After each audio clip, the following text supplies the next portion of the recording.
Closing doors, please. Welcome to another episode of Off the Block podcast.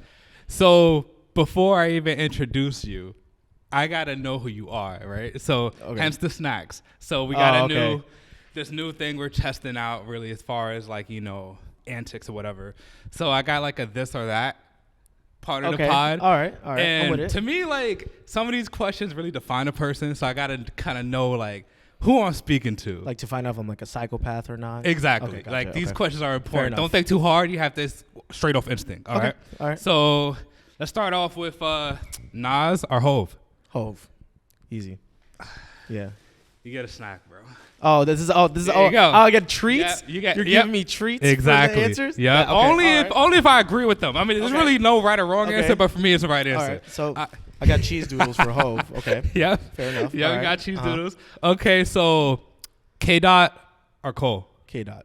Yeah, you can't get a snack. Damn, bro. really? I'm God, sorry. I just saw him at Gov Ball too. Damn, that was amazing. Yeah, I'm a Hove fan. Like, oh, you saw him at the Gov Ball? Yeah, I saw him Gov How Ball. was it? Yeah, it was dope. It was really great. Damn. I got the opportunity to see him in Philly last year.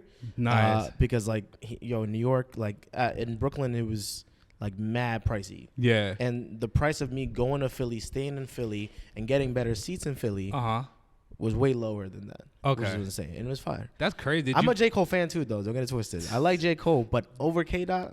Most people think about what I love about Hove fans, or not Hove fans, K. Dot fans or Cole fans. It's like, it's not like, I don't want to throw Nicki and Cardi out there, but as far as like that fan base, it's like either one or the other. Yeah. Whereas Cole and Kendrick, it's like, they kind of, those fan bases coexist. They respect one another, kind of thing. But that's apparently not. I didn't get a snacks for this one. I mean, you don't get a snack for That's it. crazy. But I respect it. That's but fine. no snack. But you still have more opportunities, boy. You have way more opportunities. Getting treats for that is so far. Okay, I guess I'm starting to understand who you are. All right, another question. Do you like pineapples on pizza? I know it's a cliche question, but it's a very important question. I just had pizza yesterday, and we did order a pie with pineapple in it, and yeah, I was totally fine with that. Okay, Yeah. all right. Okay, cool. Says a lot about me for okay, you know. all right. And then I get the white cheddar for that one. That's you got hilarious. the white cheddar chips. Okay, for that. so why? So there's a lot. Why do you think people do not like pineapple on pizza? I guess it's like the salty and sweetness people don't like. Damn, but that's like the exact reason why I like it. That I like it. I mean, I'm not like a huge fan of it as far as I'll order it, but if someone orders it, I'm like, oh yeah, cool. Like I'm cool with it, like you said. Yeah. But you will never catch me like, getting pineapple on pizza. I'm more of like I love salty. I agree with you. If it is available, I'll have it. Am I gonna go out my way to go get a pineapple ham slice or just a pineapple slice? Okay. Yeah. All right. Cool. That's respect. Okay. So you got a couple more. Basically questions before I could really we get into everything. These are honey barbecue cheese doodles? Yeah. I didn't even know that was a thing. Yeah. What? See, but this is the sweet and salty we were just talking about. See that? Yeah. Okay. Yeah. There you go. Boom. There you go. Ebony and ivory. You know, yin and yang. You need that. It's just sweetness and salty. All right. So drums or flats? Drums. Okay. Drums. I don't agree with that. So damn. Yeah. All No right, snacks. there's a world where I would say, pause if needed, there's more meat on drums. It's crazy pause, but I see what you're saying. You see what I'm saying? Yeah. Like flats, I got to do more work for it. Also crazy to say. Yeah. I You know what I mean? Yeah. Yep. I'll have them judgment. both, undoubtedly. I will never go to a spot and be like, let me get just drums. Yeah. I feel like that's psychopath behavior. But I don't know. Drums is just easier. To me, the meat just tastes different. Crazy. It sounds crazy.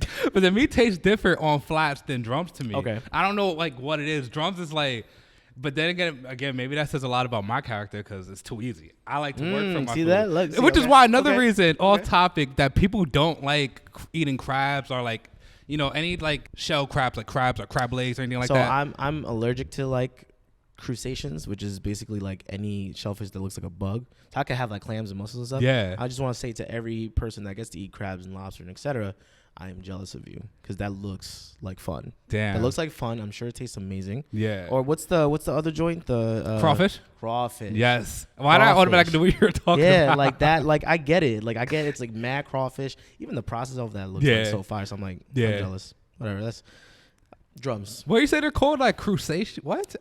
Crustaceans. I didn't know that was a term for the insect. I always had a feeling they were in their own category, like those like bug looking Yeah, so fish. there's crustaceans, which is like let's say lobster, crab, shrimp, right? Yeah. And then there's mollusks, which is like clams and mussels and oysters and shit. Like I could have those joints. Crab. Yeah. Damn. All right. Well, That's unfortunate. You can't eat crabs, bro. Like they're fucking good. It's very unfortunate. Like, but I like eating. I like working for things. You know what I mean? I like to.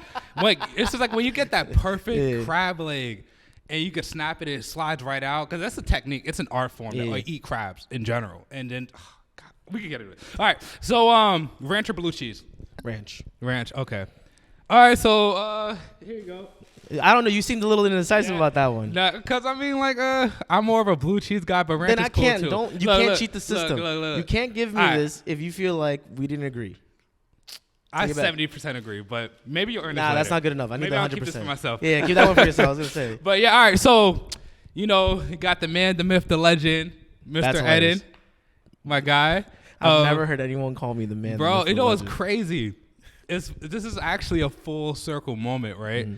Because I actually found out about you when I used to, it was like 2021, something like 2 years ago. Feels like forever ago when I was listening to the Wayno pod. Oh, yeah. Okay. Yeah. So I would hear you ask the question. I had no idea who you were. Like, oh, he's the guy on the Wayno pod, right? Yeah. I don't think I've even seen, because you never showed your face on I didn't. I wasn't a big fan of showing my face just because, like, I don't, at the end of the day, even though I like supplementing in terms of podcasting, I don't try to make it about me in any sense. So I'm like, as long as I make whoever is on screen, the main people shine, I'm chilling. Okay. All right. Cool. Yeah, that's makes sense, because I feel like I didn't really even start seeing your face up until recent with what you're doing now with the Rory and Mal thing, which is like incredible. What you guys do, the skits are super funny. Yeah. Like you guys are taking things to another level, especially with pods. Like you don't see a lot of that kind of stuff. Usually people just kind of sit down and speak.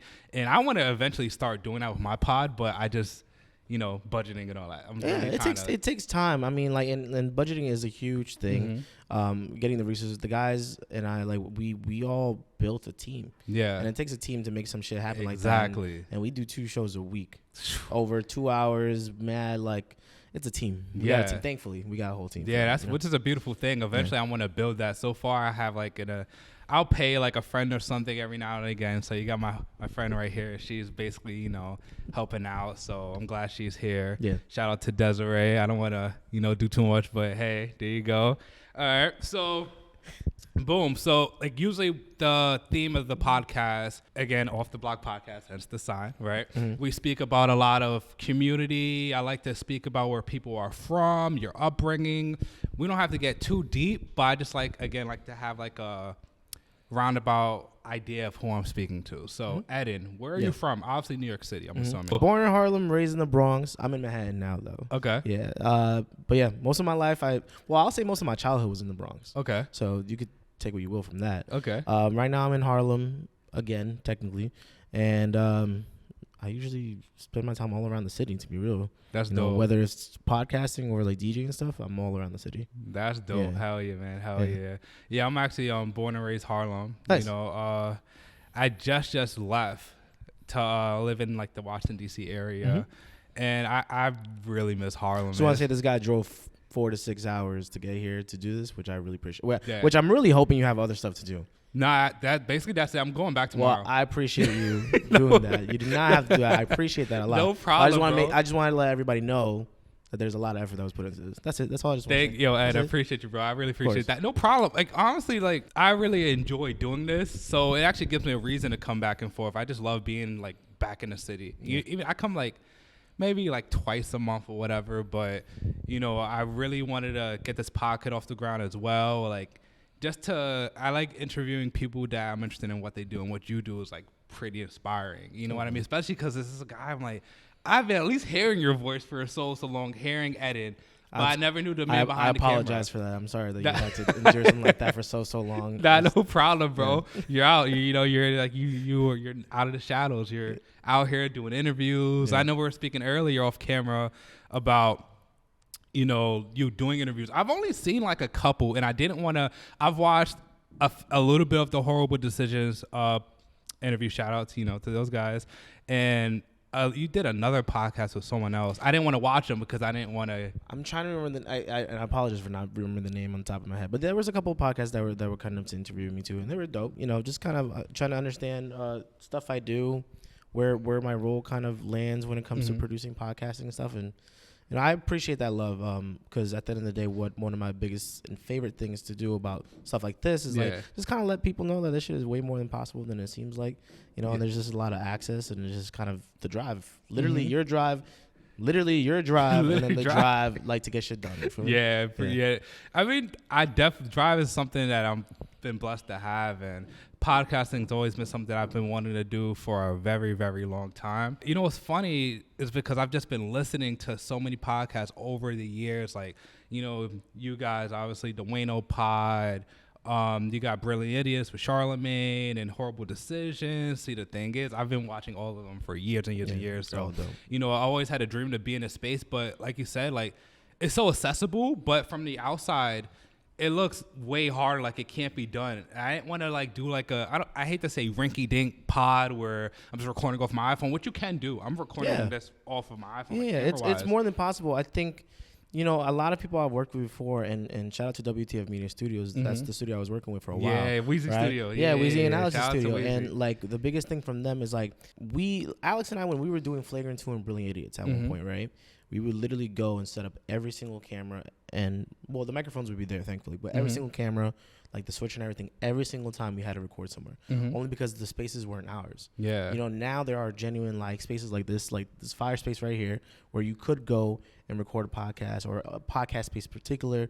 Like there's a lot of things like that, but budgeting wise, like, I mean, you're doing it now. Like, you got your recorder, you got the 2 mics, you got your camera. Yeah. You're doing it now. And I think that's what gets a lot of people scared, is getting started.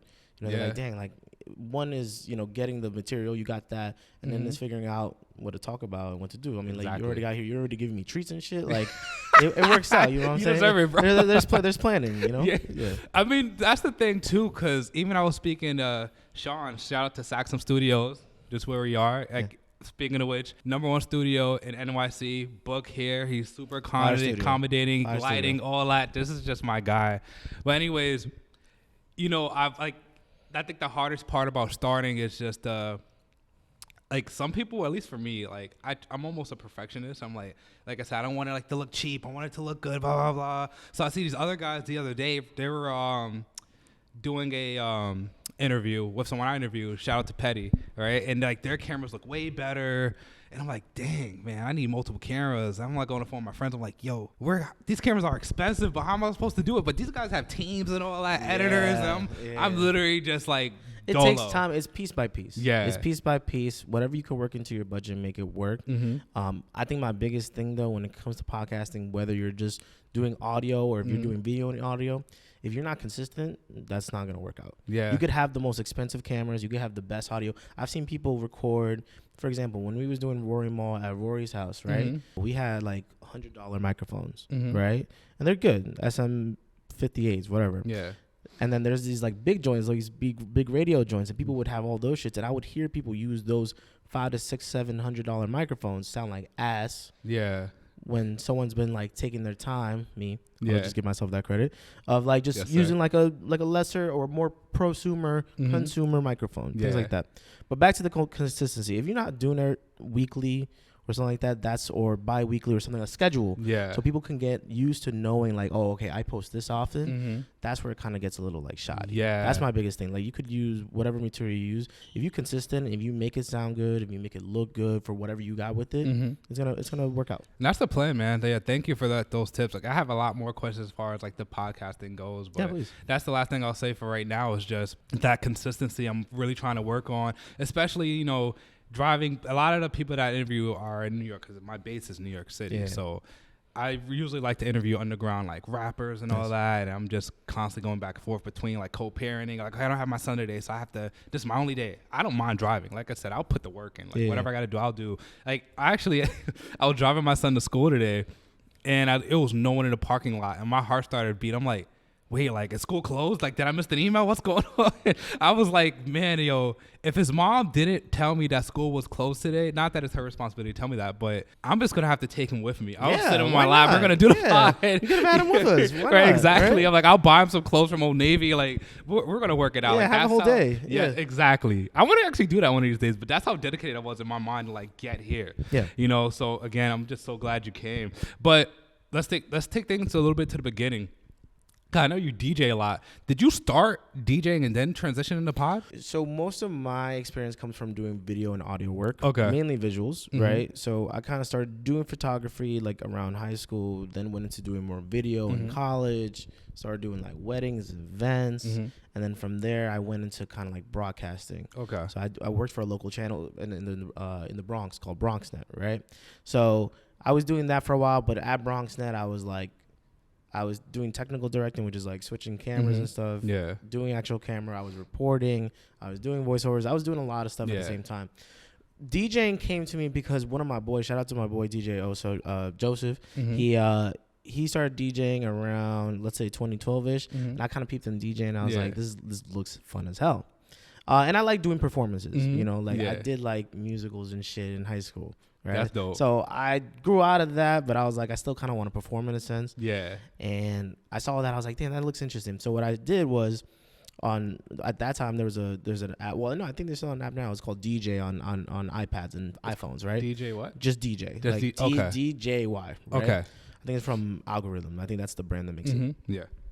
I was DJing college, and people needed DJs for their house parties. And I was like, okay, I learned how to DJ with that, and I started DJing house parties. Legitimately, I'd bring around like one like big speaker and like an aux, and there was like a splitter and shit, and I would just DJ with that, and it worked out. Yeah, so I started doing all that visual stuff way before the DJ. It's crazy because now it seems like you're booked the fuck up. Like, yeah, man, it's great. Every time I check your store, I'm like, yo, he's doing another show. God damn. Yeah. Like shout out to my manager Misa. He's the one that like gets me connect with all these people. Yeah. But at the end of the day, it's like, if I'm not putting the work in, I practice every day. Yeah. Every single day I do something. I do like a 20 to 30 minute mix just to get myself like warmed up.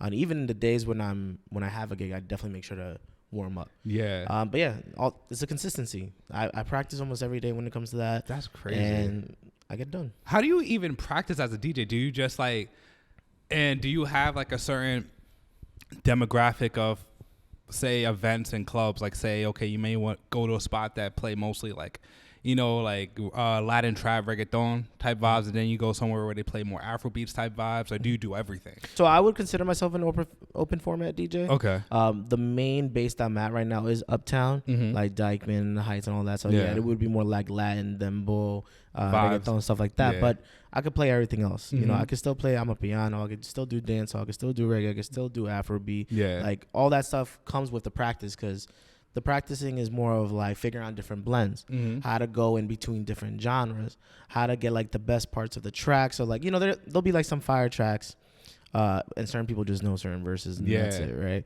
So it's like, how do I go blend in and out of these certain verses without kind of killing the crowd or bringing the crowd up, or maybe getting them too high energy, and then it kind of falls out. And practicing also comes into doing the gigs too, because there'll be like really well paying gigs and there'll be low paying gigs, and then sometimes I'll take gigs and they don't pay. I just want to be in the lineup. Yeah, I'll be like, yo, just put me in the lineup, put my name in the flyer, give me that 1 hour, because reading crowds is a big thing. 1000%. That's the biggest thing. I've seen a lot of DJs that like, they'll be fire mixing. Yeah, they got all the songs. You can have as many songs as you want. If you don't know how to read the crowd, if you don't know how to really speak to your audience, like get them in the vibe and feel what they're feeling, it's not gonna work out.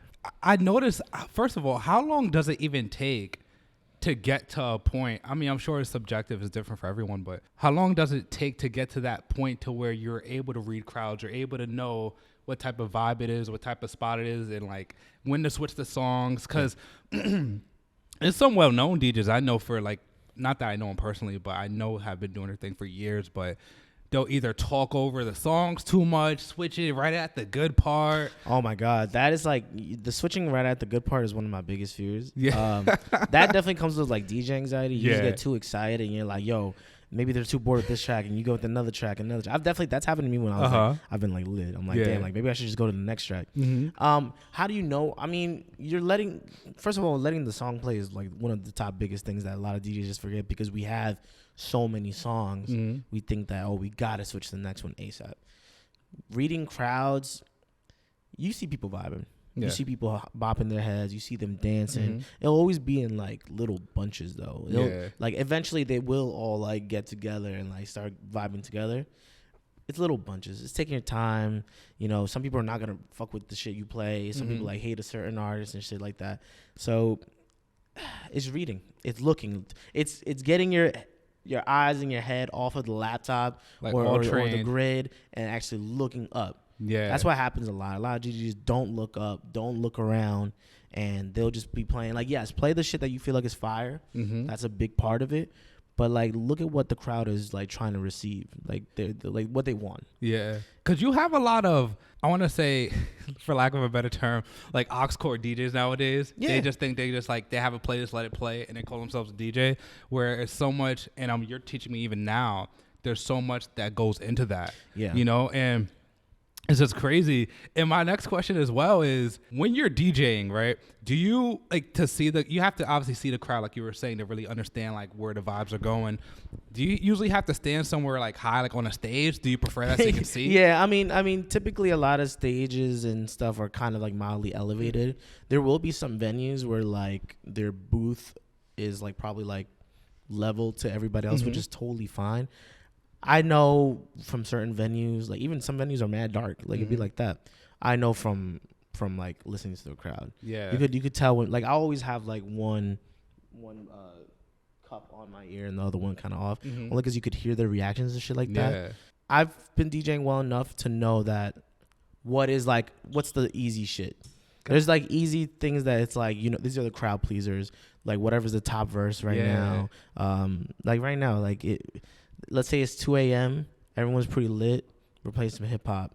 Mm-hmm. If I don't play Pound Town, I'm getting in trouble. Yeah, it's over. Like, Pound Town's going crazy. If I don't play tomorrow too, I'm getting in trouble. That's like, another banger. You gotta like it's the easy ones, but it's also figuring out what's gonna go in between to keep that vibe going, keep people dancing, but not like bore them. Yeah. Plus, you can't play those bangers like too much in a row. You gotta know. I mean, I'm not saying you have to know like I do this shit, but as far as being in like in these clubs, but you have an understanding though. Yeah, you go to clubs, you party. Yeah. You know what I'm saying? So you have an understanding. Yeah. That's where I feel like we do have to give a lot more respect to like the party goer. Mm-hmm. It's like, first of all, y'all are the reason why we're there, because if we don't bring people or we don't have people staying, then what's the point of our job? Yeah. But it's like when y'all are fucking with it. Mm-hmm. And other people are fucking with it, or you guys are trying like to make the vibe happen, it works out. Like I've seen people go to some parties and they're like, or a venue and they're like, oh, that venue's whack. Sometimes you're going with the wrong people. Yeah. Like sometimes you're not going with the right people who want to actually party. Maybe that's not their vibe that day, or maybe it won't be their vibe for a minute. Like, that's cool. It's y'all. You guys very much determine how things go. It's crazy how that works, right? And I was talking to my friend the other day about this. It's so much that goes into a good night, right? Because I think you could have these good nights where everything's perfect. You're with the right people, the right DJ, the right club. Like, the weather's perfect, drinks are great, and you try to recreate that same night every weekend. It never happens, right? So I want to say, like, for a while I've been like, not that I haven't been going out too much as of lately, because I just moved to DC and I just never have time between work and having my son. It's been difficult. But when the times I do, I go with my friend, shout out Gary. And it's like, sometimes it's just dry, and I'm like, bro, like, I'm about to go back to the crib. Like, it'd be like that. Yeah, we're trying to force it. Like, okay, now let's just go to this one more spot. Let's get one more drink here. Like, thinking like some magical thing is gonna happen that make it like it's just gonna pop off. Because sometimes that happens. But it's just funny when you really think about it. Like, again, DJing is an art form. As far as you're talking about party goers, even that, crazy enough as it is an art form in itself, right? Yeah. Some people know how to throw a party. First of all, there's some people who know how to curate a party. Yeah. There's some people who know how to like get other people going for a party. There's some people who know how to play music for a party. There's some people who know how to make drinks for the party. Mm-hmm. There's a lot, like you said, there's a lot of shit. Yeah. And there's certain nights that's why sometimes I'm not a big fan of being, let's say if I'm out for a night, like I'm not a big fan of being in a huge group. Yeah. Because everyone's gonna try really hard for it to work out. Yeah. And sometimes it's just not the vibe. And last thing you want to be is kind of like a, I guess, party pooper. You know what I'm saying? So what's an ideal group for you? Like, it's like set of 5, set of 3? Honestly, like 3, 4. Okay. Yeah, 3, 4 people. Okay. It's kind of a contained group. Everyone could be drinking. And just kind of, I mean, I'm a big where the music is playing and where the music is at. I'm there. Okay. I definitely have been. I was just at a party as of recent where like, I don't know what happened to their shit, but like they had the whole set of mad big speakers and everything like that, and they were playing like shit straight off of like Spotify, but like no. like with ad Spotify. Oh hell no! And I was just like, dang, dude, that sucks. Some of the tracks were working. That's cool. But like that was just unprepared, and that kind of killed the vibe. But so this is what I mean. So like I was with my group of 3 or 4. We knew what it was. Yeah. And we were like, "Fuck it, get another bucket of beer. Yeah. Let's just chill. Let's dance around. Like we don't give a fuck. We're not too good for this shit. Yeah, we're just trying to make the vibe happen. So when you make it work with the group, I feel like the night is good. Yeah. Maybe it just takes like it's certain types of people, that just who are like not the party poopers. I'm not gonna lie. I can be a party pooper, and I think like sometimes my energy, because you have all it takes is one, and it spreads. Like you have that one like person who didn't really want to go out in the first place. Yeah. It's like, man, are y'all ready to go now? Then like it spreads out. People like, yeah, I think I'm ready to go. Blah blah blah. Then everybody like leaves. And, yeah. Sometimes and sometimes I would say it's not bad to call an early night. Mm-hmm. That's fine. Yeah, it's fine. You already know here. We're partying till 4. Yeah. And I find that crazy sometimes. Because let's say if you go to LA and shit, they'll party to 2. If you go to like London and shit, they'll party to like maybe 3, depends. Yeah. But 4 is a stretch. Damn, that's crazy. 4 is a stretch. Yeah, 4 is like kind of insane. But then you have people who really just live for that. You got places like in Italy, I think they'd be like, I'm sure there's some spots here, but like in Italy is like kind of like notorious for like partying till like 8 a.m. God damn. I don't personally have the energy for that. I'm good on that. Y'all would have to get me like fucked up for something like that. Yeah. 1,000%. I mean, I think it just depends on the person. I'm more of a I like to call myself an introverted extrovert. Like I have energy, like, especially when I'm at work. Like I'm like uppity, talking to people, blah blah blah blah blah, and then everybody thinks that I'm like this all the time. So they was like, "Hey, Elijah, you want to go out, blah blah?" After this, I'm like, I don't know, maybe I don't know. I'll like kind of just not really want to. I'll kind of just drag it along until I say, "Hey, you know what? I have a good enough excuse to not go." Benefits of having a toddler, because like, I can't. I gotta watch it. I'm sorry, I gotta pick up my son. Yeah, but that's exactly. But when I do go out, I do love to have a good time. I feel that though. I feel that because for me, let's say if I go to parties and stuff that I'm not working, like I'm a very like I will be chilling in the corner having my drinks. Trying to be a little bit away from people. I'll fit in the vibe if it works out. Like if I'm in the mood for it, 9 times out of 10 I will have my drink. I'll be in the side. But that's also like one of the best benefits of like being a DJ is like you're kind of away from everybody. Like damn, that's true. You're making the vibe, which is one of the best parts. But like also you're kind of away from everybody else. So like you're a little secluded. It's almost like a VIP in a way, right? Like. Yeah, it's kind of like a VIP. You at least have a place to sit. Yeah, it's a VIP that everybody wants to bother for the whole night. Because that's like true. People, there's a lot of venues where people have requests. There's certain venues that people don't request at all. You have this big ass sign and it'll work, and sometimes it won't work. So that's actually a good question I just thought of. First off, how often do you accept requests, and how do you prefer someone in the club to actually request a song? Because I'm the type where, especially if I'm like drunk, I'm like, yo, play this. I'll like pull up on my phone because I know you can hear me, like, yo, play this. I'll try to slide some money in your pocket or something like that. And like, and you may not even accept the money. I'll just leave it there. And I'm like telling the girl, like, yo, like they're about to play this shit. I got you. Oh my God. And I'm like, damn. Yo, he ain't played it. See, that's where I feel bad, because I'm like, if and when I accept a request, I'm a big like I'll try to explain to you in the least amount of words that I'm gonna play it as soon as I can. Yeah, this will not be a next song play, right? I think I'll tell you first what's the worst way to ask me for a request. Yeah, and I got this over the weekend like 3 times. You're gonna hate me. That you start off with you're gonna hate me. I'm probably gonna hate you because I don't know what you're about to request, but I'm gonna have to assume that this shit is gonna be. First of all, gonna kill my mood and probably gonna kill everybody's. Yep. Oh yeah, and it's typically something that like is so far off from whatever we're doing right now. A good way to ask, I mean, money definitely helps. That's cool and all, but I'm not gonna hold you. Sometimes I could see someone like hand me a 20 or like about to hand me a 20. I'm like, this request is not gonna be good. Like I get afraid. I'm like, this is gonna be something crazy. Sometimes it's something good and it's cool, or something it's like, I got something on my phone and I'm like, I'm not playing anything off of your phone right now. Do you ever? I'm sorry to interrupt. No, you're cool. Do you ever like just say no? Like, just, absolutely. Like, no. I'm like, yeah, I don't got that. I'm sorry. I'm surprised you even do that. That's actually very respectful. Some DJs won't even like.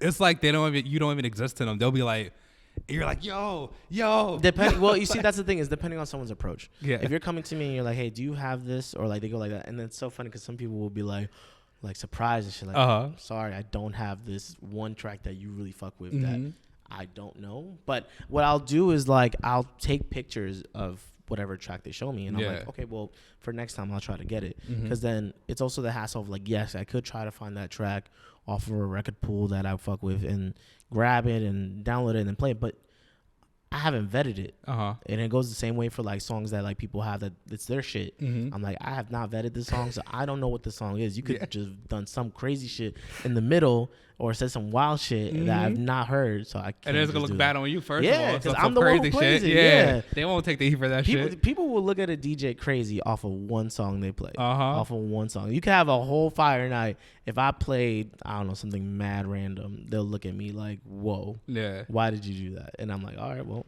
it's kind of just ruined. Man, this is so fucking funny. Like, this is like a whole subculture world DJ. Yeah. That's so funny. Do you follow any like pages on Instagram, like meme DJ pages? Yeah. I think there's one specifically that I've recently followed called DJs Only, and they just like make a lot of DJ memes, and there's a lot of like DJ producing memes and stuff like that. I don't produce music at all. Yeah, I just like doing like the performance and mixing. Yeah, but yeah, it's a good community. It's a good community. You know, there's typically with setups.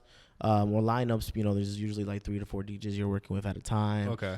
It's working with each other, of knowing when you're, especially let's say if you're an opening DJ, how to start the vibes up. When you're closing DJ, how to like end the party without like ending the party.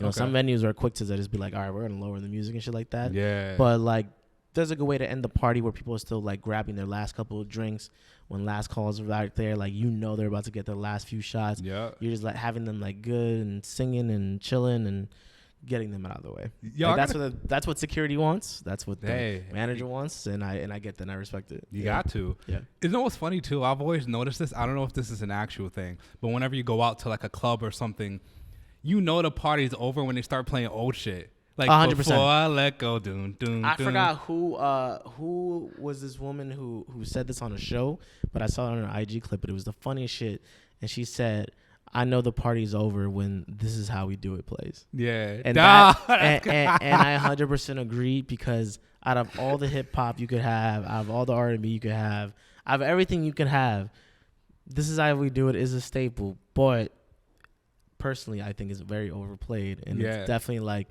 that to like, let's say Poison. Yeah. Like, oh my God.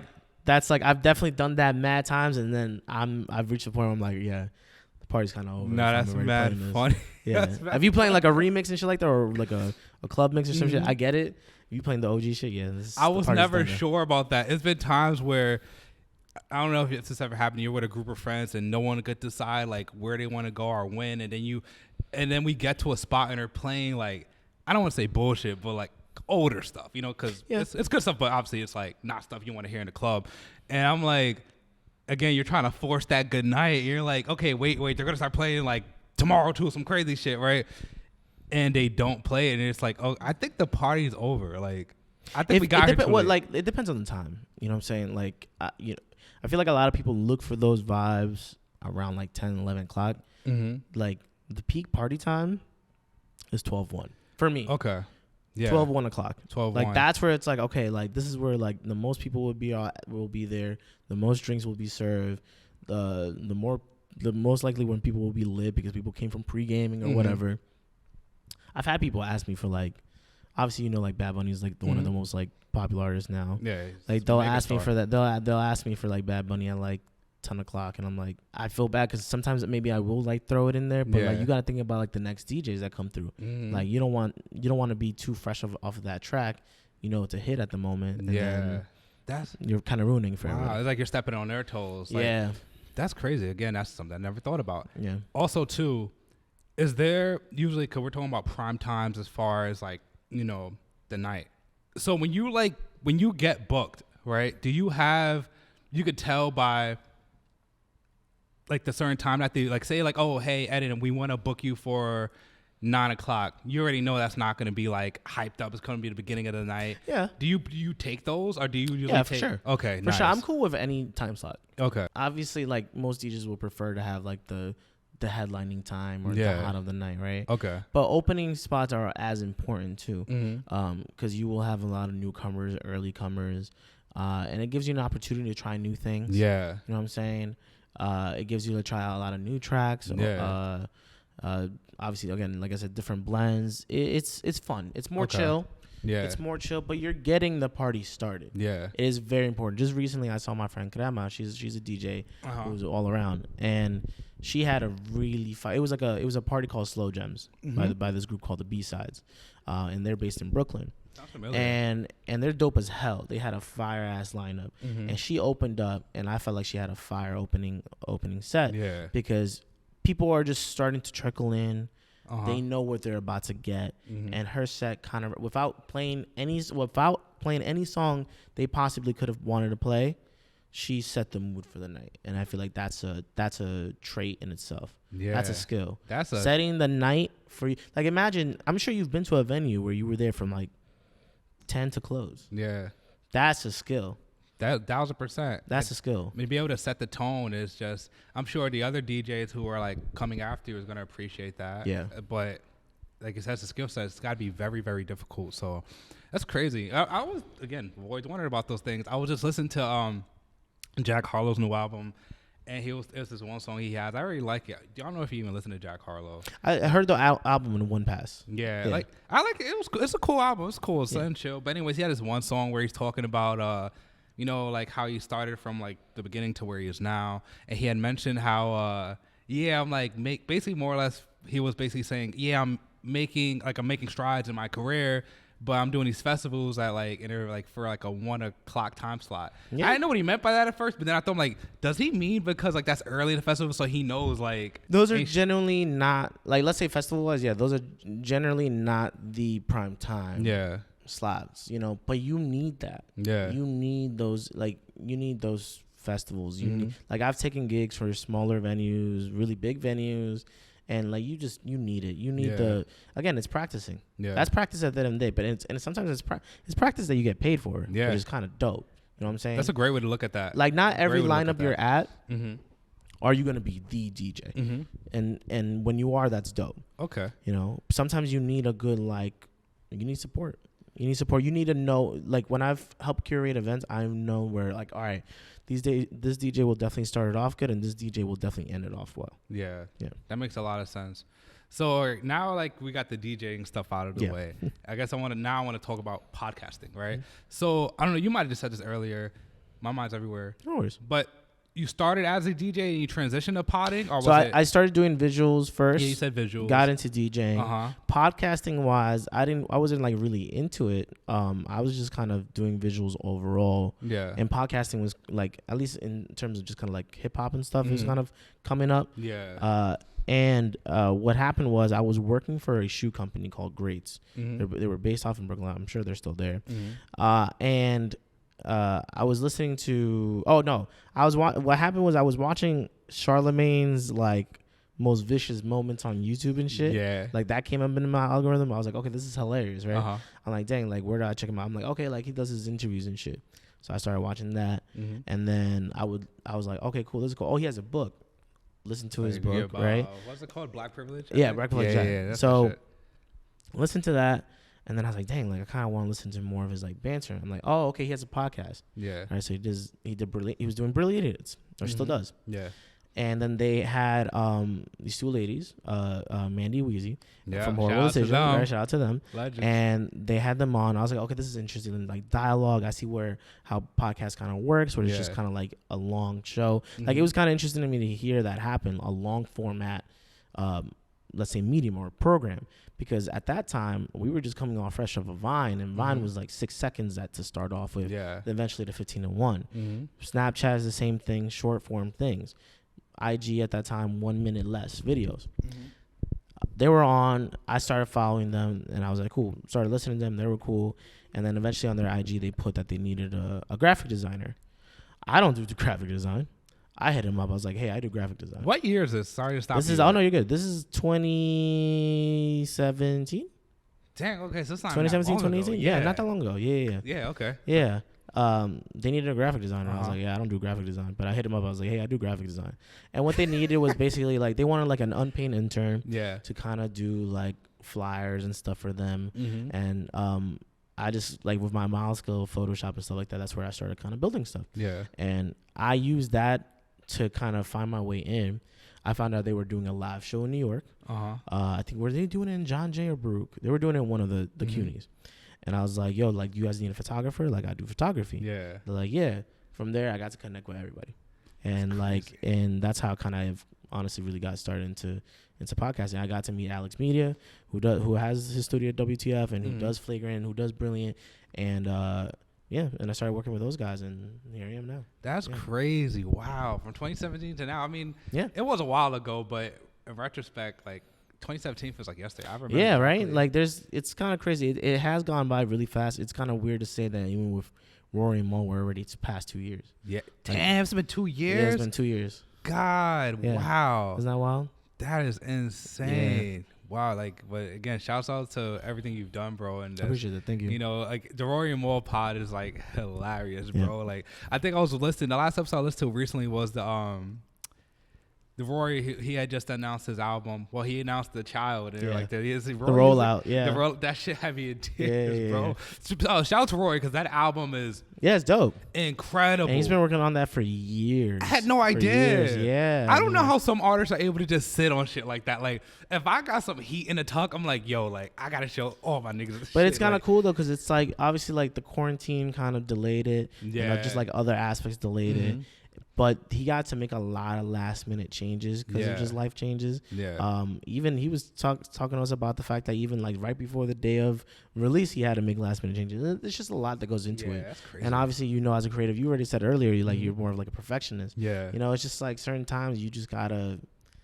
You're letting things grow, and then eventually you can't help it. You gotta, all right, I gotta release it, or I gotta start, because if I don't do it, like, it's never gonna happen. Basically, I wonder if that was his mindset, because you could go on and just like, oh, little touches. Maybe if I could like contact this guy to get on this song, and you know, sometimes you're like, oh, they could take forever before they even get back to you or actually do the verse and things like that. Eventually, first of all, what Rory did really inspired me is because I'm a hardcore music fan. Honestly, why I started doing podcasting, not to just have a podcast and like everybody else, which is good, that's cool.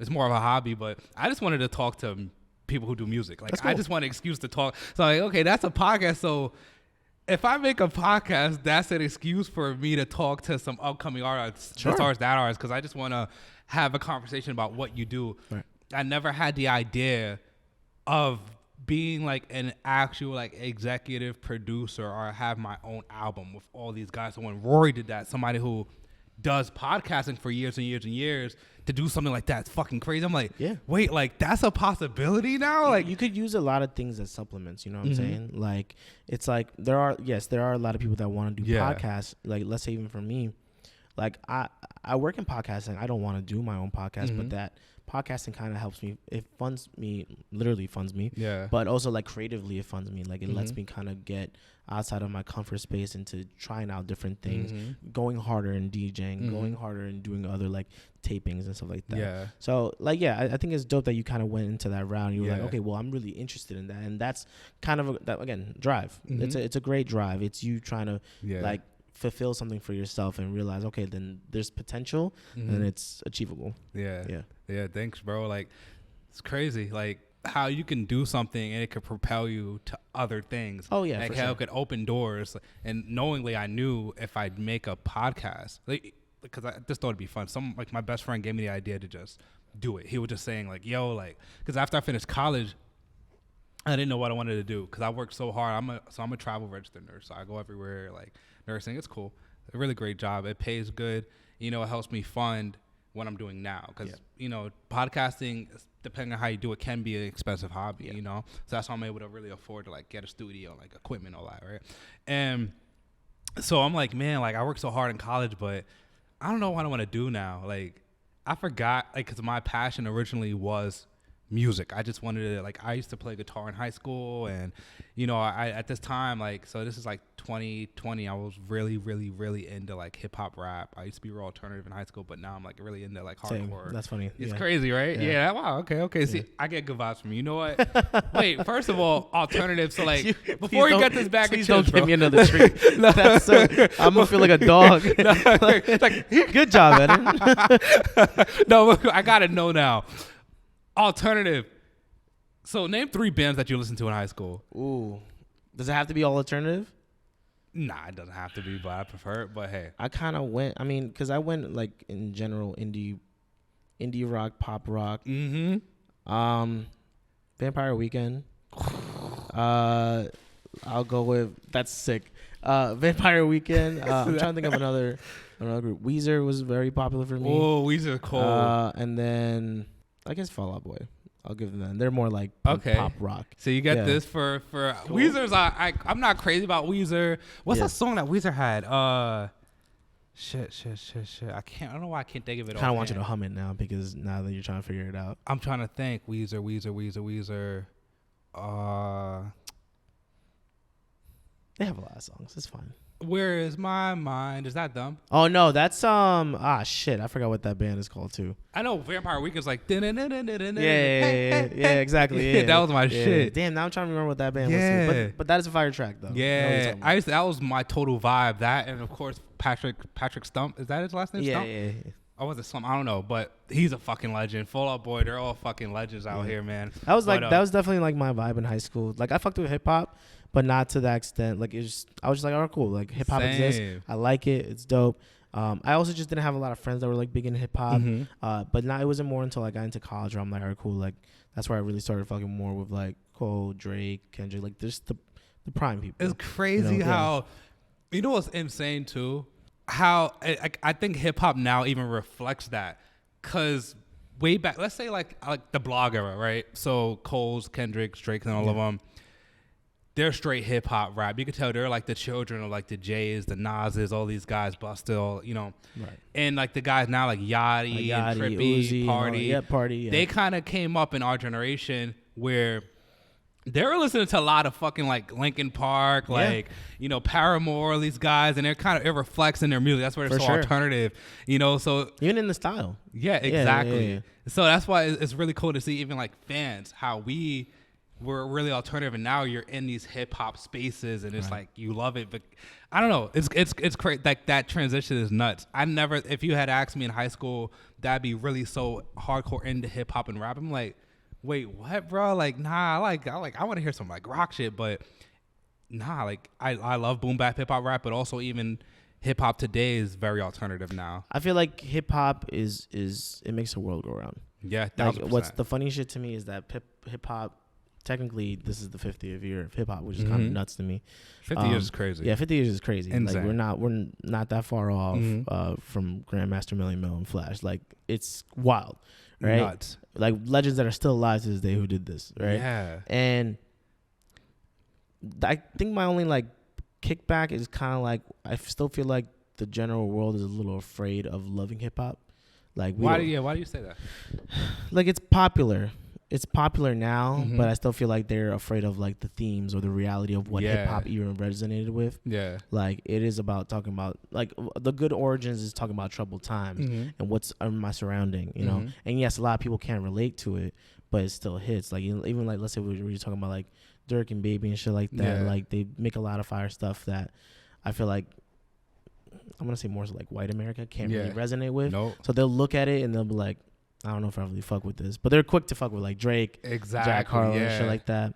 I just feel like people gotta be a little bit more open. I think they do. It's crazy because at least now it'll take time. Like you said, hip hop's only been around for 50 years, which it seems like a long time, but really it's not. All our OGs are like literally, like you said, still alive. Yeah. So it's gonna take some time before like it gets like accepted to that point mainstream wise, which. For the most part, we've come such a long way. Like Biggie said, who thought we'd be able to take it this far? I wonder what Biggie would think now that we've taken it to this extent, where it's like the most popular genre in the world. And hip-hop is in I love hip-hop now. I feel like I became a hip-hop fan in the most perfect time because we're in a space where there's a lane for literally everybody. Yeah. You could be on that emo shit. Like, they have rappers for that. You want regular boom bap, they have rappers for that. Conscious rappers. It's the access, too. It's the access of, like, listening to all this stuff. I thought you said asses. No. There's a lot of asses, too, which there's also asses, too. Don't get twisted. But there's a lot of access. Yeah. But, yeah, like, you could go on. Now you have Spotify, Apple Music, SoundCloud. Like, you got a lot of ways to be able to listen to the type of hip-hop you want. And that's kind of crazy to me still. Yeah, it's kind of crazy to me still. And like, there's so much when it comes to like when DSP streaming came out, and even like now being able to just record a song off of your phone, it's like good and there's bad that came with that. I was listening to this Ebro interview, and I think Ebro, shout out to Ebro, got a lot of flack for apparently people would say allegedly like he would gatekeep a lot of like music, right? As far as like he was like New York is like the hip hop capital, and he was like at the top of Hot 97. So, and he basically played like what he thought was hot. So before streaming, you had to kind of like get Ebro to play your shit, right? And other DJs, of course, right?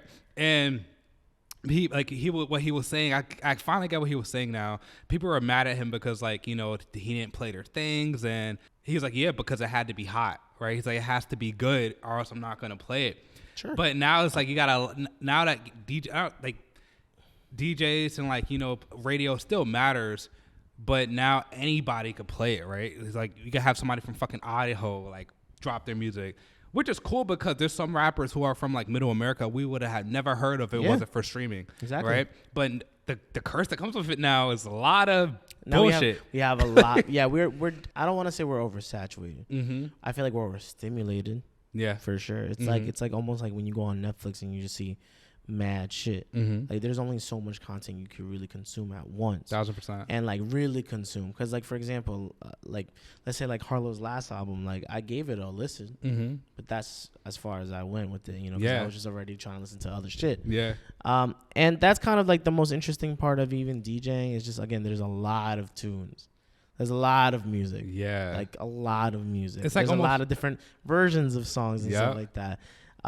But there is definitely a way that you can still tire people out with a track. Like I think, I don't know, what's a track that you feel like that is popular that definitely got like overplayed in the last year? Overplayed? Yeah.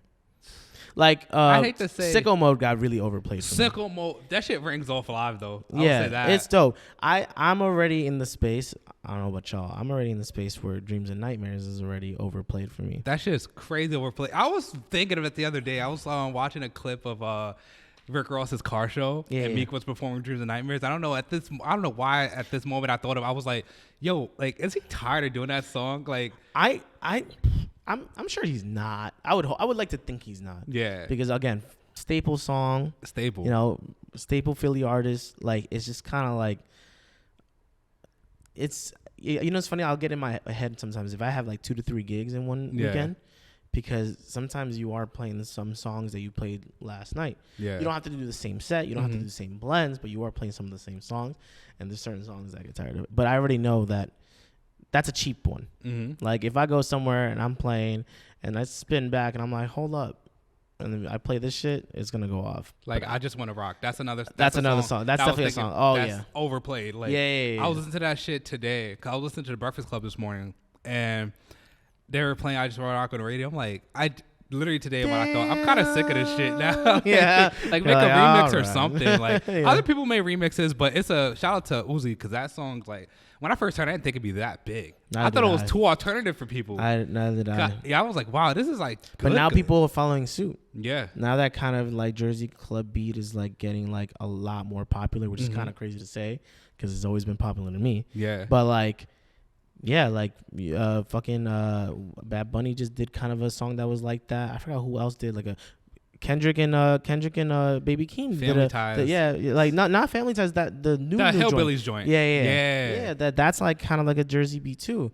So it's kind of crazy to see people kind of like, I'm not gonna say follow suit, but they're listening. They're like, all right, that's kind of going off. We'll make our own version of it. So what is that Jersey beat? I never heard that term. Like what is? Like Jersey Club.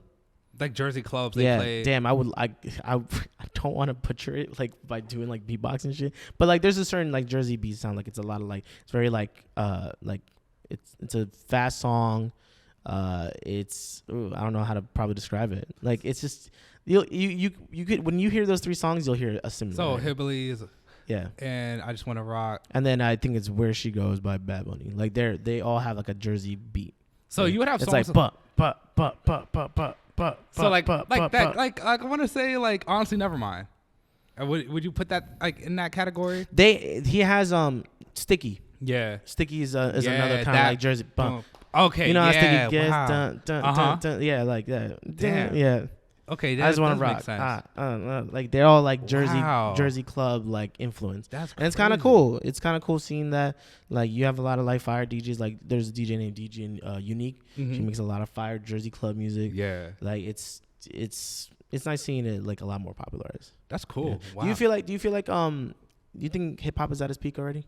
I was thinking about that today. Good question, because I was kind of thinking about that today, right? Because Breakfast Club, they were speaking about how I think something came out where they said like hip hop hasn't had a number one. They didn't have a number one album, or is it song? No, I think it was just one. This is like the first time they didn't have a number one album in like 30 years. Yeah. I think that I don't think it's reached its peak. I would hope not. I just think we're almost at a turning point, because this happened before. I want to say the last time it happened, correct me if I'm wrong, I know I don't know if you know who Carl Sherry is. No, enlighten me. I think he's like the head of Spotify's like playlisting, something like that. He like helps he's like the head of like curating like the Spotify playlist. Like he's the head of that. Like I hate to call him a gatekeeper, but that's basically what he is. But he's a dope ass dude. Like it'd be a dream to have like him on the podcast. Like I'm a wait. So then go back. So you said you would hate to call him a gatekeeper, but you feel like basically that's what it is because he curates the playlist.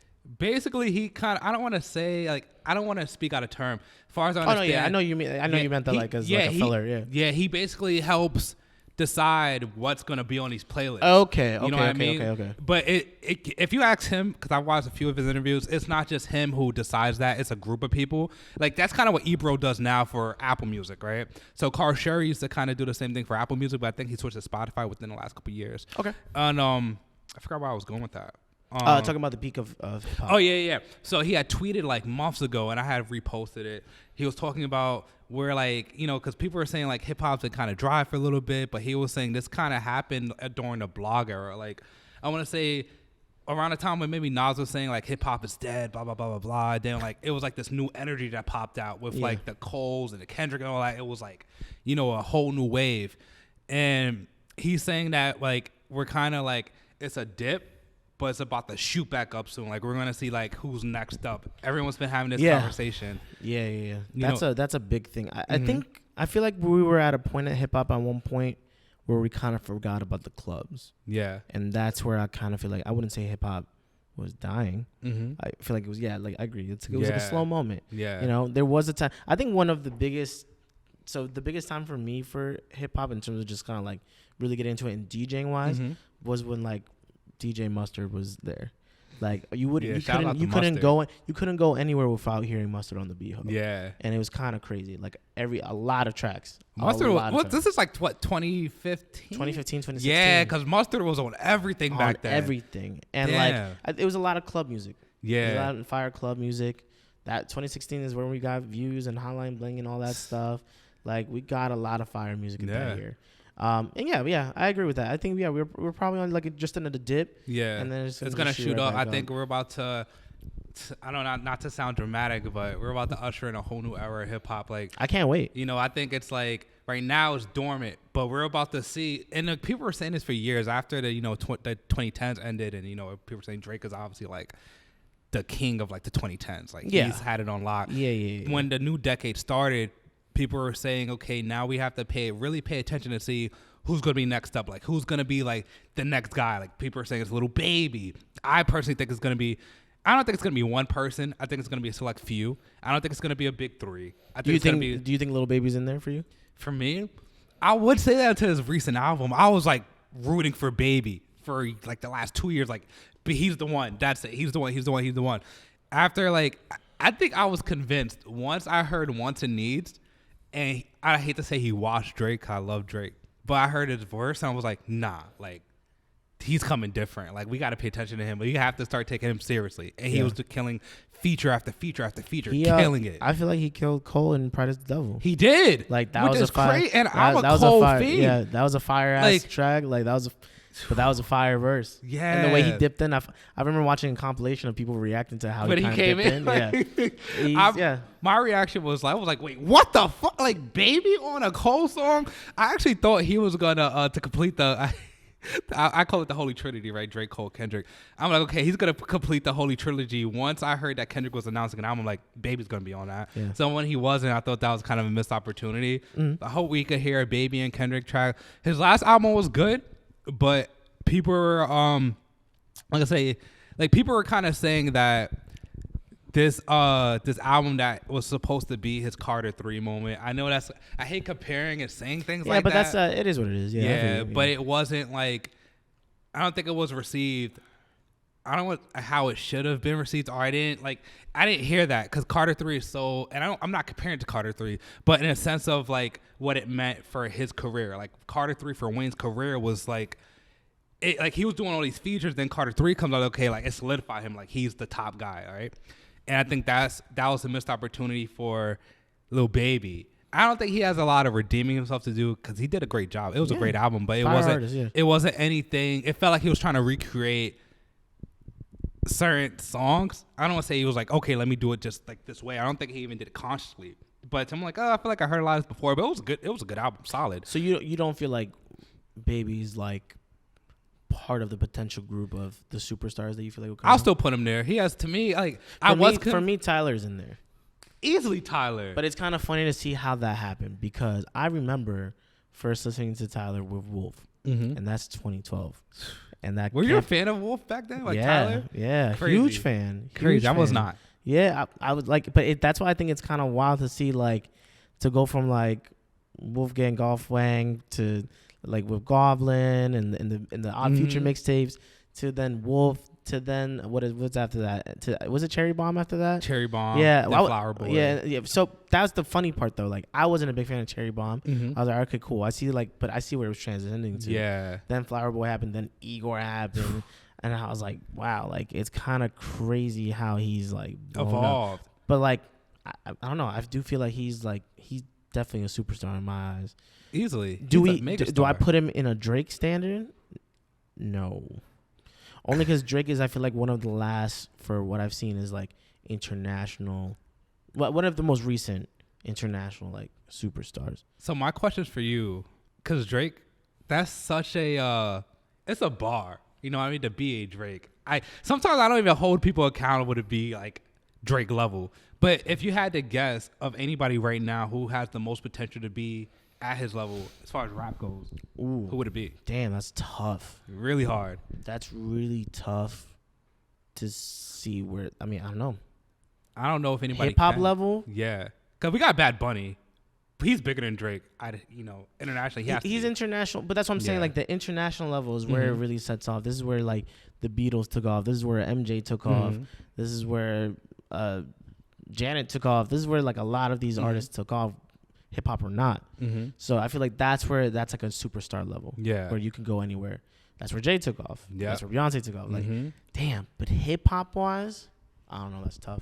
It's gonna be tough, man. That's really tough, and that's why I'm kind of curious to what you just said. Like, you know, there's a new wave coming, and I'm excited to see what that new wave is. I think the fun part about it is guessing who it is, because I think we've met some of them. We just don't know it yet. You know what I mean? Like, thinking back to the beginning of like the 2010s, like how I say it is like, you know how like beginning of like a sports season, like the beginning of a football season or a basketball season, you're like, yo, pick your teams now, because they don't go switching up once they get, you know. So like for me, I was like, yo, pick your people now. Like for me, I got Keem, baby Keem. I'm telling you, he's gonna be up there. Like to me, he's like, as far as next up, I know for a fact I'm putting all my money on Keem. I got a feeling about him, and he's just been killing it. What was the last album he dropped? Melodic Blue. And that was. So this is like 2021, which was a great year for music. What songs are on there? Obviously, Family Ties, Arranged Brothers. Oh yeah, duh. Okay, yes, okay, yeah, that was a fire album. Okay, yes. So, would I put him there in superstardom? I think this next album is gonna like. Maybe I can't personally project that far. Yeah, I do feel like he's a fire artist. I do think he will be a top artist. He is a top artist. In fact, I feel like his collab, obviously with K. Dot, is like one of his biggest pedestals. Yeah. But. Yeah, I need to see how that transcends. That would be something. No, that's an artist to watch for sure. Yeah, it's Baby Keem. I just think that for Keem, my only thing I need for him to like, because like, I come up with these like weird like check off box criteria of like, okay, what makes a superstar? I think he has the sound, he has the music, but now I want to see, can you do this shit again without Kendrick. Exactly. You know what I mean? That's what's going to really like tell me if you're him. You know, like Orange Soda. Orange Soda was fire, but like Family Ties was a mega hit. Can you do that again? I hate to. It's hard. It's gonna be hard. No, it's hard. It's hard. But I think so. Kendrick, obviously, that's his cousin. We didn't know that for a long time. He's on his label, and obviously, like that's his first premier artist is King, which is I think why he gave him. I don't say gave him Family Ties, but that was the first time we heard from Kendrick since like damn. So it's been 5 years, and we heard that. I think he deliberately was like, okay, like my first big appearance, I'm gonna do it on your song. That way, I'm gonna push you to be out there. Yeah. And I think we have to see. Can you have that wave again without Kendrick? And I think Hillbillies, because people are saying like when Hillbillies came out, is this a song? Like, it's like, what's it mean? Obviously, like this is a beginning of a rollout. Is it going to be, people are saying, oh, we're going to get a Kendrick and Baby Keem like collab album. I don't think this is going to happen. I think I think it's rolling out to a Baby Keem album. I feel like that track was a throwaway. It sounds like a throwaway? Yeah. It was a dope song. Yeah. Like, it was like cool. The visuals were cool. I feel like all right, cool. It does almost sound like a leak, right? Like you a little bit. It sounds like a leak. Yeah. But it was good. It was good, and that's the part where I agree with you. It's like I do want to see Baby Keem. Yeah. That's it. Mm-hmm. 2-Phone Baby Keem just doing his own thing. But he's with Kendrick in his new label. What's the label called? PG Lang. PG Lang. Yeah. You know, so that's like no matter what's gonna happen, Kendrick is gonna be in the tuck. Yeah. Which is great, but now I want to see all of his other collabs too. We'll see. Yeah. But is there any other artists that we'd put in that new wave? Does Jack Harlow count? Yeah, Jack Harlow. Ooh. So funny thing about Jack, what I'll say about him is that I think he was very industry wise, like he was pushed to like be one of those guys. And I think when Churchill Downs came out with Drake, that was him kind of like drawing his line and saying like, yo, like I'm going to be the best. It's him saying that. And a lot of people are saying, like, you're getting tweets, co-sign from Kanye. All these guys like, yo, he's the one. Then the album comes out, and it's like, it's not it. Jack, I think Jack felt that. So when he dropped... Are you talking about you're talking about the album or the EP that came out with Churchill? Yeah, when he came out with Churchill, I think it was like Come Home, the Kids Miss You. Yeah, there you go. Yeah, it wasn't all that. So when the Jackman album came out, this was him kind of... I love when like rappers do this thing where like they try to go back to the trenches where they're from and like try to recreate that hunger. Yeah, I've heard the rollout from like just like industry people and it's like, yeah, this is where Jack is gonna just do straight rap. Yeah. I'm like, okay, yeah, cool. I'm excited for that. That's dope. I'm cool with the straight rap part, exactly. You know, you think he was trying to do that, but no features. Hats off for solid effort. But I'm like, man, I don't know. Because to me, I was like, okay, this is your last chance. I don't think, and I like Jack. He's cool. He could rap. I don't think he's up there as like one of the next up. You know what I mean? I'm surprised like Pop America didn't give him the Macklemore treatment. Yeah. I was very surprised by that. Yeah, very surprised. Like What's Poppin' was a pretty cool song. Even the remix was pretty dope. And his other tracks too. But like they didn't give him the Macklemore treatment where I thought they would like kind of put him in like the ultimate pedestal because he's a white rapper. I was very surprised by that. I think it's harder now because of the streaming. I think when Macklemore came out, you could put him on a radio. That was the craziest thing to me. Yeah. What did he win against? Was it To Pimp a Butterfly? Yo, just think about it like this. We could talk rap like all day. I need to get back to other shit. But what's crazy, right? I saw a meme about it. It doesn't even look real. So his album went up against Good Kid, Mad City. Oh no, Good Kid, Mad City. Sorry, Magna Carta, Holy Grail. Yeah. Fucking nothing was the same. Yeah. And something else, and he won, which was like, so that year was an incredible year for music. But I'm like, how the fuck did he win against all of that? He had arguably good marketable songs. Sure, I guess we could give him that. It's just, but to think of like just albums as a whole, I don't think The Heist stood well against Good Kid, Mad City. Good Kid, Mad City is iconic now. To think, that's a classic for me. I haven't listened to The Heist since 2013. It was a cool album. I don't even think I've heard The Heist in its completion outside of its pop song. Because I had to. It was cool. Like it was a cool album. But I wasn't like, nowadays I don't ever go back to it. Grammy nominated is one thing, but Grammy award winning to win against good and Nothing Was the Same, bro. Nothing Was the Same was fire. Magna Carta wasn't Jay-Z's best. That was like my intro to Drake. Like for real. Like I heard Drake and whatever, like all the pop songs and shit, but I didn't come in with Take Care and all that. They say that's or whatever the fuck the last album is. Yeah, like I didn't go in with all that. They say that's what solidified Drake was that album. Like, you know, and that's what I'm getting back to, because we could talk on and on. What I was saying earlier is just we're at that point now, because back then when Drake dropped Take Care, that's when people really started to like notice that he was that guy. But when Nothing Was the Same came out, that's when like, okay, his spot solidified. J. Cole, once Born Sinner came out, with okay, he's cool. But once Forces Drive came out, okay, he's up there. Oh yeah. Kendrick Lamar kind of like solidified himself early with Good Kid, Mad City. But then again, I can say, you can argue that he became that guy when To Pimp a Butterfly came out. Because now, like, if you think about it today, like, I don't know how big of a Kendrick Lamar fan. I mean, if you put him over Cole, I'm assuming you're a big fan. But so I became a fan of Good Kid, Mad City. I lied. I became a fan of Section 80, but really became a fan at Good Kid, Mad City. But I became a super fan with Damn. Damn is my like one of my top 3 favorite albums ever. I think it's a fantastic album. Like people don't put it up there with his last 2 though. Yeah, it's like, I mean, I liked Big Steppers, and it was cool, and I went to go see the tour, and it was worth it, and I just saw him on Gov Ball. Mm-hmm. But Damn was just, that was an album for me. That was a summer. Yeah, that was a good summer. Yeah. That was a, you know what's funny? Yeah, 2017. Yeah. Yeah, that's when everything started changing for you. Yeah. Like, it's funny. Yeah, that was a good summer. Yeah. That was a great just fucking year. 2016, 2017 were interesting times. How old are you, if you don't mind me asking? 28. You're 28. How old are you? Yeah, I'm 28. Yeah, okay, that's so we're the same. That's what I was like. I was like, okay, like we kind of like had, because you were finishing college around that time too. So I want to say I was maybe in like the middle of college. I started college in 2013, but I was bullshitting. I didn't know what I wanted to do. I was really into music, so I wasn't really paying attention to school. But once I decided I wanted to be a registered nurse, that's when I started taking school seriously. So by 2017, I want to say like knees deep in school. But yeah, it was. I mean, time. All that music, what clubs? I graduated in 2016. Okay, I went to City College. Yeah, and I did film there. Nice. So like. That was like the time from like, that was my grinding time. That was like, I was like working 3 jobs, but also doing school. Like I was doing a lot of shit. Yeah. That's crazy, man. But yo, like, did I have any questions for you? Because now all I want to do is talk about rap. I can totally do that. But yeah, I think pretty much you answered everything. How's it feel?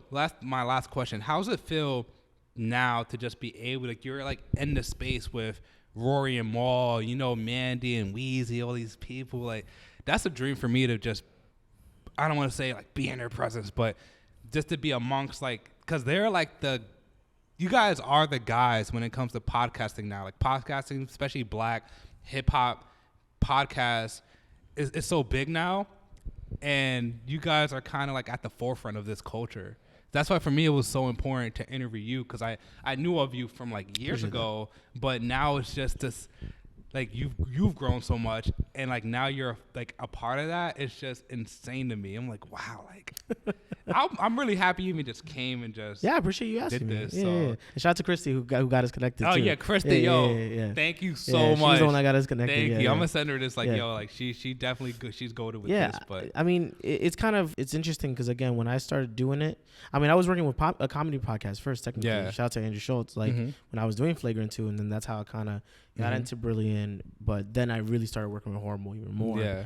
And then Rory and Mal kind of came through because again I was working at WTF Studios, Media Studios, and they were there. They were taping. That was when the whole like kind of like the what is it? How can I call it? I guess the breakup happened or whatever. Yeah. And I was working with them and it worked out. It's cool working with this space. And working with those guys are great because they gave me a lot of creative liberty. They trust that their team is doing their shit and like. Honestly, 9 times out of 10, we go in, we do the topics, we get the work done, and they know, like, okay, cool, we could walk away. They don't have, no one's babysitting us. You know what I'm saying? It's fun because, like, especially when it comes to hip hop or just working in entertainment, there's always something every day, and there's a lot of bullshit and there's a lot of like interesting topics, but there's always something to talk about. Yeah, and working visuals and audio, that was always my biggest thing. So be able to do that and kind of work in communications and talking with the guys during the show like that, it's kind of an add-on for me. Yeah, you know, it's like even when I was working with Wayno, like I told you, like I wasn't like showing my face for a reason. Like this is Wayno. This is Wayno's pocket. This is Hear Me Out with Wayno. And shout out to him too because he kind of shouts out Wayno. He helped me kind of get more comfortable with speaking with people, with speaking on the mic, kind of organizing shows, because that in itself is tough as fuck. It's like, let's say for you, like you prep questions, you had to think about these things, you watch your shows and you try to figure out which pieces that you kind of want to bring into your show. Yeah, that's another aspect. Yeah. Yeah, it's dope. I'm really grateful. It's kind of crazy to think that it's been like 6 to 7 years now of me working podcasting. Yeah, I never thought podcasting would take me to where I am now, but is wild. It's God has a plan for everybody, man. That's, for real, yeah. It's really crazy. It's great to see you here. Yeah. But yeah, man, damn, like I had another question, but take your time. Nah, it's whatever. But yo, thank you so much for coming, bro. Thank you for having me. I appreciate you. Yo, I'm just surprised this is even happening. Hopefully one day we could work again. You know, hopefully one day like I can build a team and like do things bigger with like more cameras and not record off my iPhone and just be able to do this on a much bigger scale. In due time. This is like how long have you been in this, Val? So I want to say I announced the podcast a year ago. Okay. But there's been the process of moving from New York and then switching jobs and then like trying to figure out like, because at first I was paying a studio to use their equipment and all that. I'm like, nah, like that's expensive. And I don't know. It comes up to a price. Yeah, exactly. And I'm like, this is not like feasible after a while. So I found out about the equipment and stuff, and then I'm still trying to figure out how to find people to interview and if they're interesting to speak to. It's like you could interview somebody and they just don't talk. They're flat. I was gonna say, like, depending on like what kind of time you're working with, obviously like going to events is one of the biggest things. Yeah. Meeting people at even some of your favorite concerts and stuff is probably one of the best ways to like kind of find interviews of like local artists and promoters and anything like that. So even try that route. That's what I did actually with my last podcast with Petty. She had a show. Well, she reached out to me via Instagram, and I found out she had a show. So I actually drove like that day of the show from DC all the way out here to go watch the show. Wow. And that's why I introduced myself to her just to feel that energy. I'm like, all right, cool. Now, like tomorrow, like don't talk to me because tomorrow we're gonna have a lot to talk about. And it was just like everything happened so perfectly. And that's where I met Sean and everything. And then we got to the studio. Shout out to Sean. Shout out to Saxum Studios. And Saxum Studios is like, and that's why like it happened so perfectly. So like for me, it's difficult because you have so many people saying, "Oh, I want to be on the pod. I'm like, first of all, what are we gonna talk about too? Like, are you like? I try to get an idea of you. So usually I listen to your music. Yeah. I'll go to your show, listen to your music, and like maybe look at your Instagram. But if you have no music, you didn't post anything. I never met you. Like when I'm like, you know what I mean? Like that's the tough part of like, because I'm am I wrong to assume that you interview a lot of artists? You said, right? That's the toughest thing about artists nowadays is that like they will have the music. Sometimes there'll be times where there's like they'll have the music but not the personality, and then vice versa. Yeah, that happens a lot. Yeah, it's kind of insane. It's insane, and I don't know how. Shout out to you guys who's been doing this. 'Cause I watch so many interviews and so many podcasts. I always wonder like, how the fuck do you guys even know what to ask or figure these things out? Like these people sometimes like seem so flat. There's a lot of prep. Yeah, there's a lot of prep. Like shout out to Julian Damaris. They helped me produce the show, and like we get together and it's not like we curate it so that like it's like okay they have to ask this question and whatever. We all like work together just to make sure for one like our guest is comfortable. We try and make sure that we don't talk about certain things they don't want to talk about. But it's getting the vibe, but it's also making sure we don't like it coming out like an interview. Yeah. Our biggest thing is like, let's make them part of the show. Yeah. That's like, okay, fine. Let's say you have your rollout and stuff. Cool. When's the album come out? When's X, Y, and Z? What's next for you? Fine. We'll throw those questions in, but let's talk about some shit that's happening now. Yeah. Let's talk about some like current events and shit like that. And that's where people will really see your personality, how you feel about things. And I think that's what a lot of fans want to know about. When I used to listen to Breakfast Club interviews like crazy, that was my biggest thing. I feel like those guys knew how to like drive things out of people and get them to really talk and open up, get uncomfortable. And that's what's the most interesting part about podcasting. It's getting to know each other and making good convo. It doesn't have to be like question. It's like a whole conversation. We went off of about talking about hip hop for like 20 minutes. Chopping it up, you know what I'm saying? Like that's fun for me. That's good tips. Because I think that sometimes I overthink, but then sometimes I'm like, I try to, like I was talking to Desiree about it, like just being too structured and like maybe just letting things flow. I'm like, maybe I should ask this and then have a segment where I do this and blah, blah, blah, blah. Then like when I talk about this, we could flow into that, you know? I think that's cool though. You should always, you see, that's the thing. That's a big podcast combo is like having an outline. I think every show should have an outline, right? But does that mean that you have to follow it like Bible? No. It's a reference. You know? So you can have your topics or you can have your segments. It doesn't necessarily mean that you have to just stick to that and the show will fall apart. Yeah. Like, no, you could like flow around and see what the vibe is. And sometimes one tangent can lead into probably one of the best things for me to see in podcasts is arguments. It could be an argument or debate, and that is probably what's towards a podcast. Yeah. Damn, I need to start a fucking argument. Yeah, you got to argue with people. Yeah. Next time that you come through and someone chooses like Kate out over Cole, go crazy. Flip a chair or something. Yeah, right? Go crazy. Yeah, you're like, what? No, it's very true though, because I've noticed that I love people who have hot takes. I think Rory has really good hot takes as well. He's the one who's like, man, that's interesting. It's hot takes that I could respect. I'm like, it's so funny because they don't go into this room being like, all right, I got this hot take. They just have these opinions, but that's what I love about those guys are pros. It's funny. Legends. And that's why I love about certain podcasters or personalities, whoever in general, people who have hot takes, but they can back it up where it's like, I don't have to agree with it, but that makes a lot. I didn't think about it that way. Yeah. That's why when I listen to those guys, I'm like, holy shit, like, I didn't think about that. Damn, like, my life's a fucking lie. like, goddamn. But, yeah, you know, these are all fantastic tips. Like, I'm glad you explained that just for other people who want to start a podcast and just for me as well, because I'm just, like, I don't have a mentor or anything like that. I'm kind of but you're doing the thing. Yeah. It's like when you, like you said, like you didn't know what you was trying to do in terms of like college and stuff, but then you figured out what you were going to do. You realized you made a choice. Yeah. You made a choice and you're doing the thing. And I think like that's honestly one of the hardest things to do. Yeah. And I found myself doing that a lot where I'm like, damn, I really want to do this one thing. And then I'm kind of just holding back. Yeah. And then when I finally do, I'm like, why was I worried about this whole time? You're literally making the drive. Yeah. Thank you, bro. Yeah. I mean, I had to. My thing is now, like I said, like after college, I didn't know what I want to do. But now I'm like, I told myself I have to pick one thing and I have to take it as far as I can go. Cause I have a 3-year-old now. So I'm like, eventually, like, I think Charlamagne said it one time. He was like, what's that book? On Black Privilege? Black Privilege, when he says like the fuck your dreams thing. Yeah, like yes. He's basically saying like, yo, like it's good to have dreams, but deal with your reality. Right. Very true. I'm like, okay, like I'm a nurse. You know, like I have that career. Like that, I knew like young, I need to knock that out that way. I can like at least have a fallback. But what attracted me to nursing, because we work 3 days a week, I'm like, okay, this gives me 4 days to do whatever I want. So now like I get to do music, you know, and eventually I have a 3-year-old now, and I'm like, okay. Yeah, you have responsibilities. Yeah, you're working. But I still, like, on my days off, again, I'm off for 2 days, but now I work again. So I'm like, I'm going to try to pour in as much as I can into one thing, and then, like, just deal with my reality, you know? So, like, on my free time, I just try to do podcast stuff. Think about what I want to do next, who I want to interview, and, you know, ideas. I want to put out as much as possible, be consistent, but I'm still, I think, working out the kinks of like how I'm going to process it, what kind of podcast I want to be. At first I want to interview just anybody and everybody, but then I'm like, do I want to be more music based? Or am I interviewing too many rappers?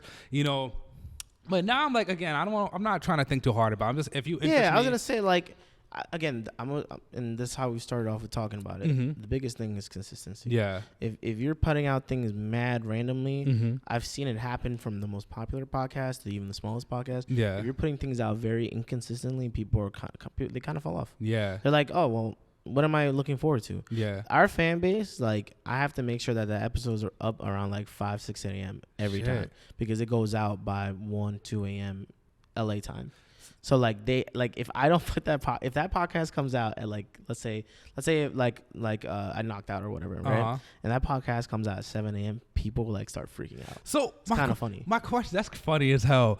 But my question is though, for like somebody like a young cat like me, right? like but I'm just saying like, because I thought about it, like maybe I should have like 3 or 4 episodes in the tuck and then just start putting out like that. Yes. Because but sometimes I'm like, man, like as soon as I record an episode, I want to get it out like off as soon as I possibly can, just to like, cause I don't want it to be sound dated, because you don't know what happened my current event wise. I mean, that's the thing. It's like there's like interview based podcasts, there's current events podcasts. Yeah. There's a mix of them. You know, Horrible Decisions does a good job of this. It's like they do tape in advance. Yeah. It's not like that kind of like people are not that jaded by that. They're like, okay, cool. Like, you know, they tape in advance. Mm-hmm. It's making sure that you have topics that they don't sound dated. Yeah. You know, we can't talk about like, I don't know, we're just like, let's say like we're talking about golf ball. Like obviously I already said it and I'm saying it now. Yeah. But like now they know, okay, now it's a little dated. Yeah. But like it won't kind of push people back like that. Okay. I think recording in bulk would be a good thing. Yeah. Planning in bulk would be a good thing. Mm-hmm. And then you already know what you're going to want to put out on social media. You already know when you're going to put the rollout is important. Yeah. I'll just say that. That's why I'm still trying to work out those kinks. Because eventually I'm like, when I knew I was coming to New York, I'm like, maybe I should find other people to interview like while I'm here. You know? Yeah, but I think, yes. Yeah. Yes, that's why I was like, first of all, I appreciate you again for making the drive for me. No problem. I really appreciate that. Yeah.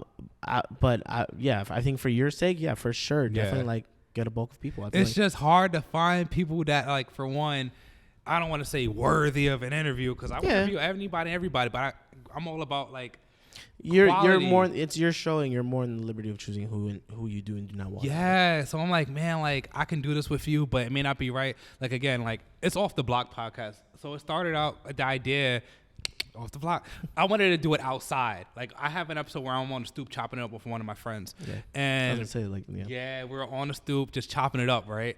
But you can't account for like the weather and all that. Like it's raining today, so I'm like, well, I'm gonna have to pay for more studio time to just interview you, and like the vibes may not be good. I'm not prepared, but I don't know. I'm gonna figure it out.